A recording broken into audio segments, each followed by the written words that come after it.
sidang jamaah yang berbahagia, hal yang pertama dan utama harus saya sampaikan dan harus saudara dengarkan sebagai rukun khutbah ialah mari kita selalu meningkatkan ketakwaan kepada Allah dan selalu siap berkurban.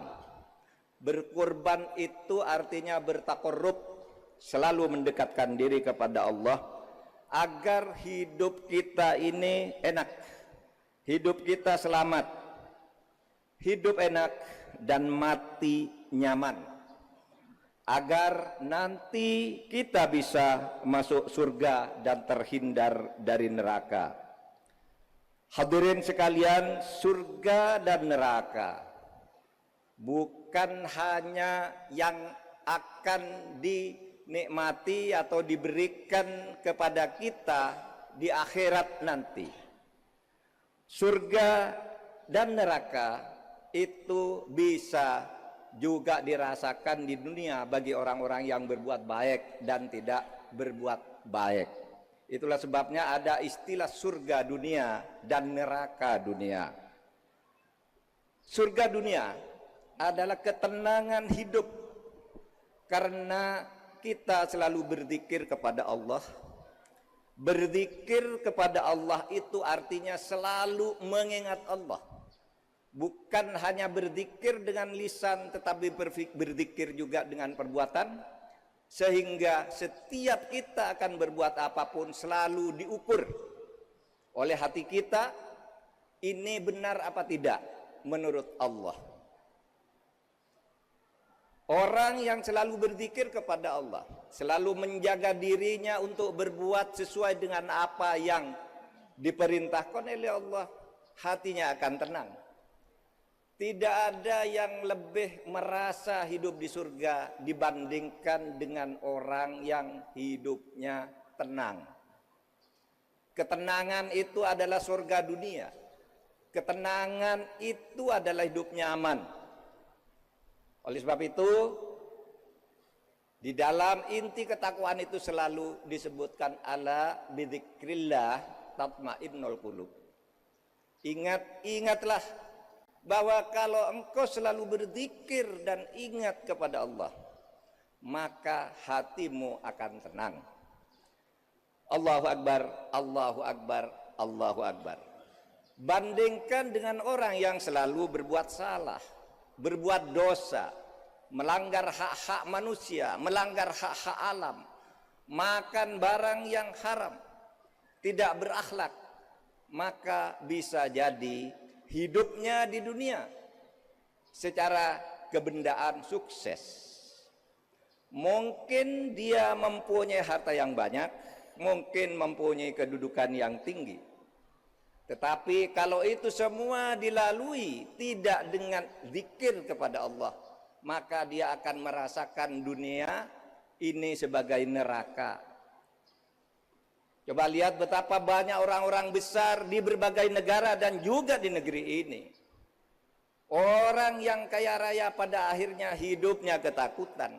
Hartanya yang banyak tidak berguna. Karena pada akhirnya dia harus menanggung akibat. Harus masuk penjara, harus malu, harus dikucilkan oleh masyarakat. Sehingga apa yang dia miliki itu tidak ada gunanya. Betapapun kedudukan seseorang sangat tinggi, hartanya sangat banyak, kalau itu diperoleh dengan tidak baik, dengan cara kotor, dengan cara curang, maka hidupnya tidak akan tenang. Mungkin lahiriahnya kita melihat orang itu bahagia, orang itu kaya raya, kedudukannya tinggi, mungkin hebat di mata orang banyak, tetapi sebenarnya dia hatinya dalam selalu kecemasan, di dalam selalu kegelisahan karena takut pada akibat-akibat yang akan terjadi di dunia ini. Belum lagi nanti siksa di akhirat. Oleh sebab itu mari kita selalu berbuat baik, jangan hanya karena takut nanti di akhirat masuk neraka, tapi juga harus menjaga agar di dunia ini hidup tidak nista, tidak sengsara, tidak dipenjara, tidak dikucilkan oleh masyarakat dan tidak perlu harus membeli penjaga-penjaga diri atau bodyguard gitu karena merasa hidupnya terancam oleh kehidupan yang telah dibangunnya sendiri. Dan bagi yang terlanjur bersalah, melakukan dosa, inilah saatnya kita bertemu. Mari kita bertaubat. Kita bertaubat. Senyampang ini hari raya Idul Kurban. Wasari'u ila maghfiratin mir rabbikum jannatin arduhas samawati wal ard uiddat lil muttaqin.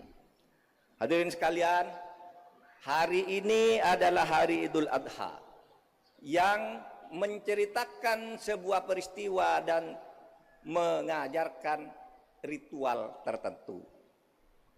Ini penting supaya diingat. Orang bisa menyebut Idul Adha, orang lain menyebut Idul Kurban. Itu sama saja. Idul Adha itu artinya hari penyembelihan hewan. Idul Kurban itu artinya hari pengorbanan. Bisa juga disebut hari raya ini adalah hari raya Idul Adha Kurban, yaitu hari penyembelihan untuk pengorbanan. Ini mengandung tuntunan ritual, di mana hadirin sekalian, setiap orang ritualnya, ibadah mahdohnya ialah bagi mereka yang mampu dan mempunyai kecukupan hendaknya menyembelih hewan kurban. Man wajada sa'atan ayyuduha walam yudahi fala yaqrabanna musallana. Ini sabda Nabi. Barang siapa yang mampu berkorban tapi tidak mau juga berkorban, maka jangan mendekati tempat sholat kami. Jangan juga ke masjid misalnya. Bukan dilarang untuk mendekati tempat sholat, bukan dilarang ke masjid, tapi itu sebuah sindiran. Kalau mau berkorban itu saja, tidak akan banyak gunanya engkau sering sholat, tidak akan banyak gunanya engkau ke masjid. Itu bagi yang mampu. Saudara sekalian, oleh sebab itu, saya mengajak kita semua 3 hari ke depan, mulai hari ini sampai hari-hari tasyrik, 3 hari lagi yang akan datang, kita masih bisa berkorban, menyembelih hewan korban bagi yang mampu dan ikhlas. Insya Allah, Allah akan memberikan balasan. Tidak ada gunanya juga ibadah-ibadah mahdoh, ibadah khusus, ritualitas, menyembelih korban, sholat hari raya, wukuf di Arafah bagi yang haji. Tidak ada gunanya juga kalau perintah atau pesan-pesan suci dari ibadah mahdoh itu tidak diimplementasikan di dalam kehidupan masyarakat. Kita boleh berkorban, boleh sholat siang malam, baca Al-Quran, tapi di dalam kehidupan bermasyarakat kita culas. Kita tidak mau berbuat baik terhadap sesama manusia, malah melanggar hak-haknya. Kita suka merusak lingkungan alam dengan mengeksploitasinya secara besar-besaran tanpa bertanggung jawab. Maka berarti ibadah mahdoh kita itu tidak terimplementasi di dalam ibadah sosial. Oleh sebab itu, para ulama mengatakan ibadah itu ada 2. Satu, ibadah ritual, seperti sholat kita hari ini adalah ibadah ritual. Sedangkan yang kedua adalah ibadah sosial, yaitu perbuatan kita di luar tempat-tempat ibadah resmi, yang selalu berbuat baik kepada sesama manusia dan selalu berzikir kepada Allah. Bahkan di era sekarang, di era modern, ada lagi tuntunan ibadah terhadap perlindungan lingkungan alam. Sehingga ibadah itu mencakup hablum minallah, hablum minan nas, wa hablun minal alam. Hadirin sekalian, Allahu Akbar, Allahu Akbar, Allahu Akbar.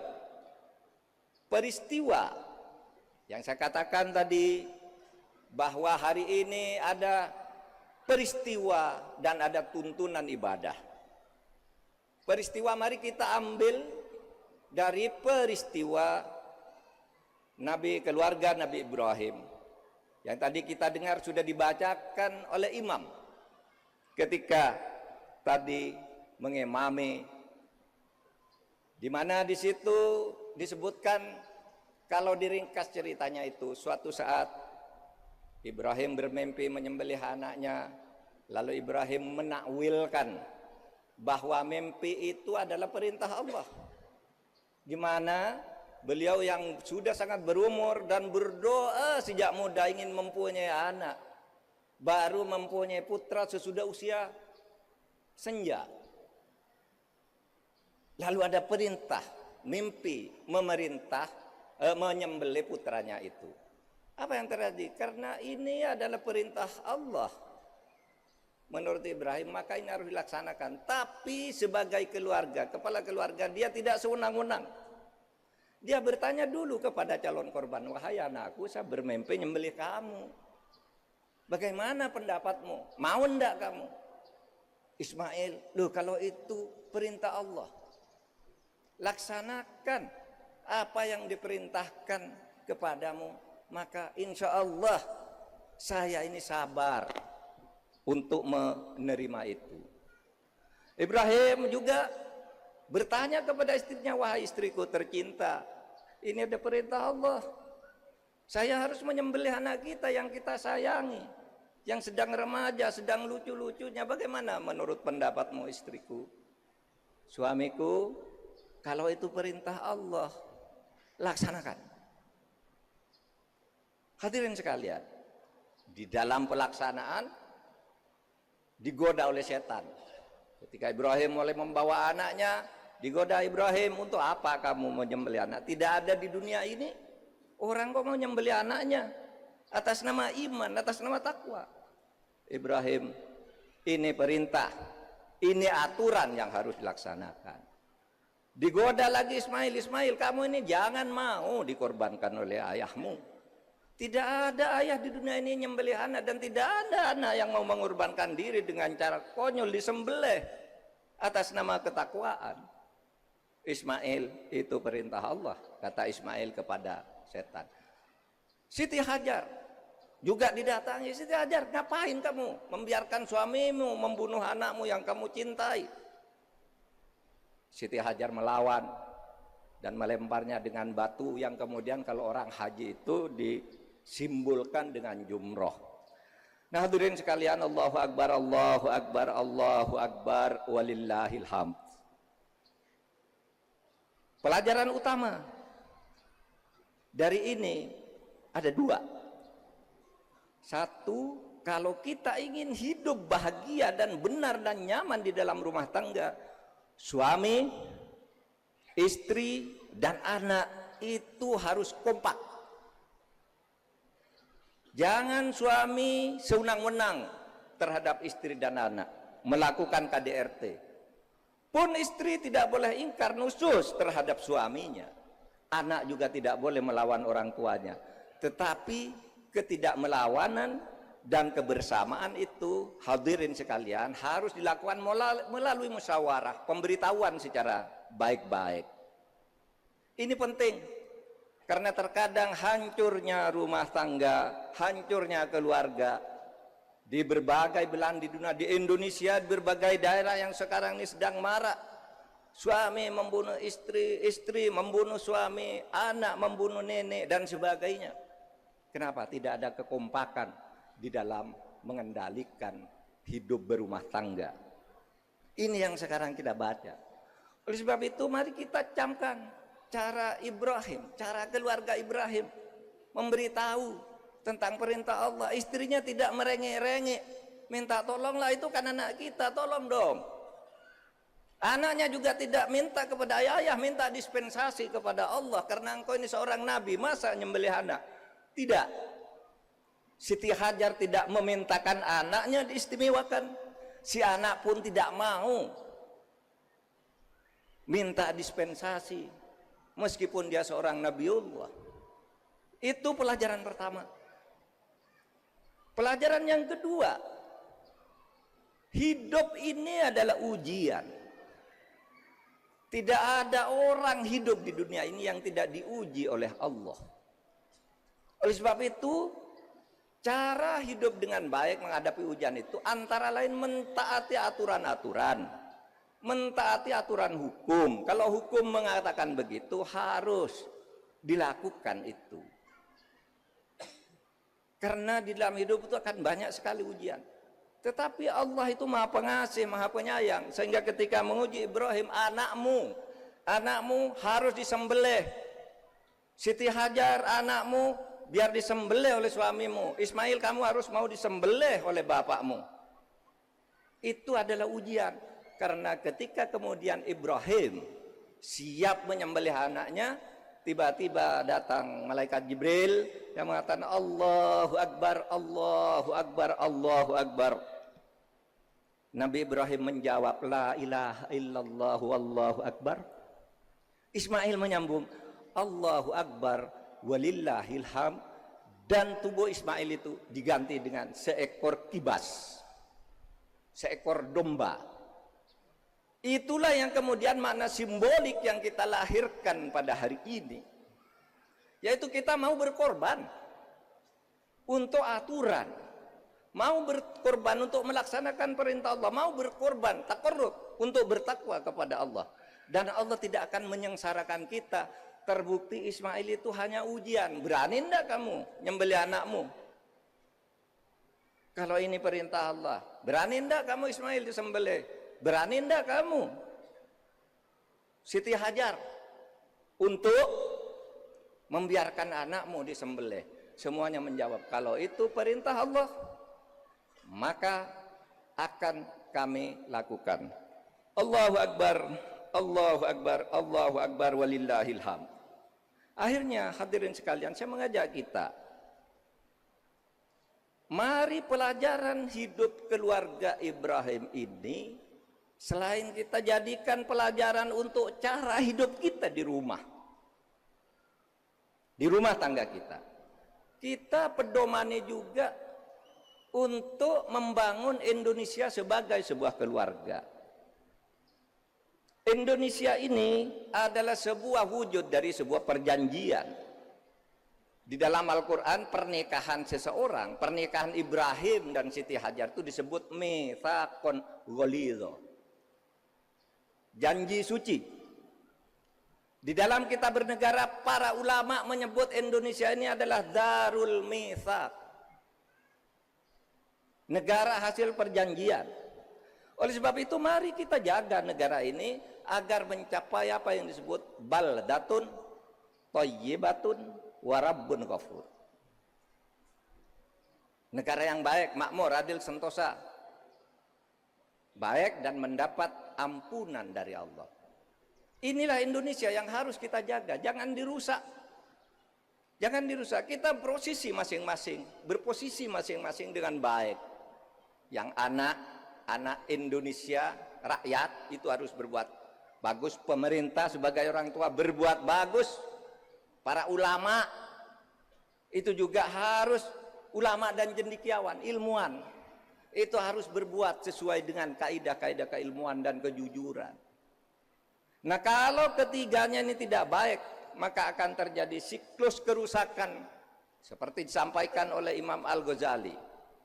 Kalau Anda melihat suatu negara rakyatnya itu rusak, maka boleh jadi itu terjadi karena pemerintahnya rusak. Kalau engkau melihat pemerintah rusak, itu boleh jadi karena para ulamanya yang rusak. Kalau engkau melihat ulama-ulama dan para ilmuwan cendekiawan itu rusak, itu karena mereka itu cinta kedudukan dan cinta harta. Imam Al-Ghazali mengatakan fa fasadur ra'iyah bi fasadil umara wa fasadul umara bi fasadil ulama wa fasadul ulama bi hubbil jah wal mal.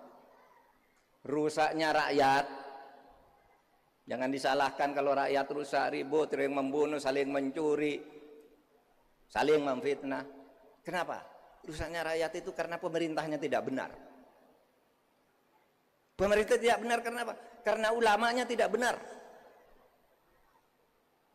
membuat fatwa-fatwa pesanan, membenarkan yang salah, mencari dalil-dalil yang sesuai dengan selera kekuasaan, membuat survei-survei dan kajian ilmiah yang sesuai dengan kehendak kekuasaan.